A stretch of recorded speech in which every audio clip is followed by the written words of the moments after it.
ये आकाशवाणी है। अब आप लवली निगम से समाचार सुनिए।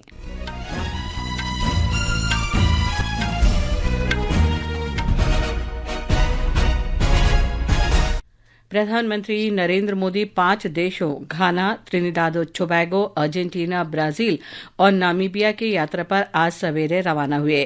पिछले 30 वर्षों में किसी भारतीय प्रधानमंत्री की पहली घाना यात्रा है। अपने प्रस्थान वक्तव्य में प्रधानमंत्री मोदी ने कहा कि घाना ग्लोबल साउथ में भारत का महत्वपूर्ण सहयोगी है। उन्होंने कहा कि अफ्रीकी संघ तथा पश्चिमी अफ्रीकी राष्ट्रों के आर्थिक समुदाय में उसने महत्वपूर्ण भूमिका निभाई है। घाना में भारतीय उच्चायुक्त मनीष गुप्ता ने आकाशवाणी संवाददाता के साथ विशेष साक्षात्कार में भारत घाना संबंधों के विभिन्न पहलुओं को रेखांकित किया।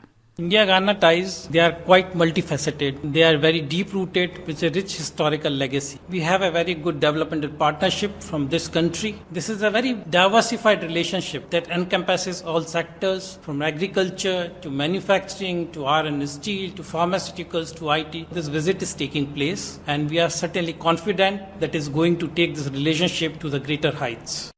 उच्चायुक्त ने बताया कि भारत ने घाना के नवनिर्वाचित राष्ट्रपति जॉन महामा के शासन में दीर्घकालिक मैत्रीपूर्ण संबंधों में निरंतरता बनाए रखने का प्रयास किया है। घाना के बाद श्री मोदी कल त्रिनिदाद और टोबैगो जाएंगे। यात्रा के तीसरे चरण में प्रधानमंत्री अर्जेंटीना जाएंगे। पिछले 57 वर्षों में किसी भारतीय प्रधानमंत्री की अर्जेंटीना की ये पहली यात्रा है। ब्राजील में Shri Modi Rio de Janeiro में ब्रिक्स शिखर सम्मेलन में शामिल होंगे। इस दौरान प्रधानमंत्री कई वैश्विक नेताओं से मुलाकात भी करेंगे। यात्रा के अंतिम चरण में प्रधानमंत्री मोदी नामीबिया जाएंगे।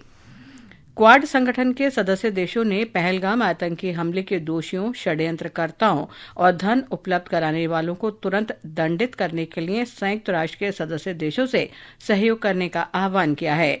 वाशिंगटन डीसी में आयोजित क्वाड विदेश मंत्रियों की बैठक के संयुक्त बयान में पहलगाम आतंकी हमले की कड़े शब्दों में निंदा की गई। बैठक में सीमा पार आतंकवाद सहित सभी प्रकार के आतंकवाद की घोर निंदा की गई। क्वाड विदेश मंत्रियों ने स्वतंत्र और खुले हिंद प्रशांत क्षेत्र के लिए अपनी प्रतिबद्धता की पुष्टि की।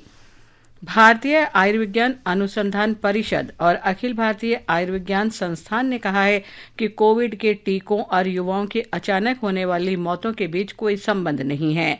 देश के 2 प्रमुख चिकित्सा अनुसंधान संस्थानों के व्यापक अध्ययनों में पुष्टि हुई है कि भारत में इस्तेमाल हुए कोविड के टीके सुरक्षित और प्रभावी रहे हैं। इनके गंभीर दुष्प्रभावों के बहुत कम मामले मिले हैं। राष्ट्रीय मानवाधिकार आयोग ने ओडिशा के मुख्य सचिव और पुलिस महानिदेशक को अनुसूचित जाति के 2 व्यक्तियों पर कथित अत्याचार के मामले में नोटिस जारी किया है। खबरों में बताया गया है कि ओडिशा में कुछ लोगों द्वारा मवेशियों की तस्करी करने के संदेह में अनुसूचित जाति के 2 लोगों की पिटाई की गई और उन्हें गंदा पानी पीने के लिए मजबूर किया गया। आयोग ने मामले में 2 सप्ताह के भीतर विस्तृत रिपोर्ट मांगी है।